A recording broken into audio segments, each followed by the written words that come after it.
Europe Matin. Place à nos perles de culture. On commence avec la littérature. Bonjour Nicolas Caro. Bonjour. Vous nous emmenez ce matin faire une petite balade en forêt. Mais pas pour une balade bucolique, pas vraiment. Rien que le titre, ça vous donne un indice sur l'ambiance. On était des loups.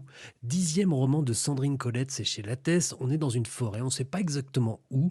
Un homme raconte, Liam, il vit isolé, les voisins, il les connaît un peu, mais il faut compter 3 ou 4 heures de marche pour aller boire l'apéro. Donc vous voyez, c'est un chasseur, une sorte de trappeur. Il passe sa semaine à bivouaquer dans les bois pour chasser le cerf. Ensuite, il revient chez lui où il a laissé Ava, sa compagne, et puis Haru, son fils de 5 ans, bientôt 6. C'est compliqué parce que lui, il n'était pas tellement pour avoir un enfant. C'est une vie difficile, il n'a pas le temps, bref, ils l'ont eu, c'est comme ça. Il la laisse s'en occuper, il l'aime de loin, comme il dit. Il s'adapte. Et donc il va moins chasser.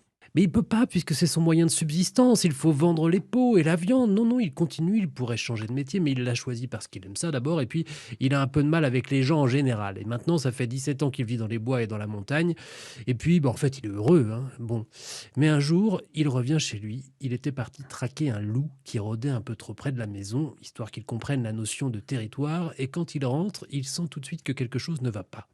D'habitude, Haru le voit venir et tape un sprint pour lui sauter dans les bras. Là, rien. Il approche et c'est l'horreur. Il découvre Ava morte. Manifestement, elle a été tuée par un ours. Et son fils. Il a survécu. Il est sous sa mère. Elle l'a protégé de l'ours. Liam ne sait pas quoi faire. Il décide d'aller en ville pour confier le gosse à un oncle. Il ne peut pas s'en occuper. Trop dangereux. Mais la réponse est non. Débrouille-toi. Alors Liam repart avec Haru. Ce faisant, on chemine avec eux, on contemple les paysages et on fait face à la nature sauvage et hostile et belle dans un style oral très juste avec une ponctuation étonnante qui fluidifie le texte. Voilà, histoire naturelle. On était des loups, donc votre livre du jour, Nicolas Caro, signé Sandrine Colette, c'est paru chez Lattès. Allez, on va passer à la série de la semaine avec vous, Marie Jiquel. Et alors là, c'est la fête pour les fans de la série The Crown. La saison 5 arrive cette semaine. Ouais, oui. La maison de Windsor devrait unir la nation.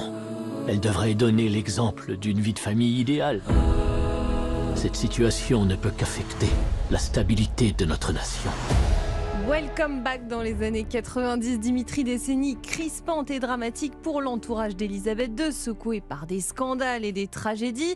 Et alors ça commence fort par l'affaire du yacht royal rénové, non pas aux frais de la reine, mais du contribuable.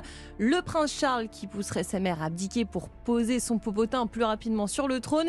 Et puis il y a les confidences de Diana sur son douloureux couple à un journaliste. Les gens ne pourraient jamais savoir ce que j'ai réellement traversé. Demeurer loyal à cette famille. Vous voulez dire me taire? Oui, c'est un système. Pour le meilleur ou pour le pire, nous sommes tous coincés dedans. J'ai l'impression que tout est sur le point d'exploser. Même réalisation, même dynamique, mais différents acteurs pour incarner notre trio infernal. Et il faut l'avouer, chéri, moins bien attachant que le casting de la précédente saison. Imelda Staunton, qu'on avait vu dans Harry Potter en Dolores Sombrage dans le rôle de la reine. Elisabeth Debicki, très ressemblante à Lady Di. Et Dominic West pour Charles, acteur bien plus séduisant et chaleureux que le vrai personnage. Et puis bien sûr, chaque nouvelle saison, il y a la série docu fictive.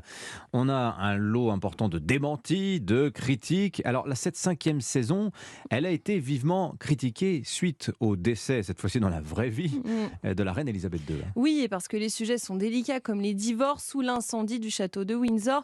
Même l'ancien Premier ministre John Major a dénoncé le sensationnalisme et les absurdités de la série.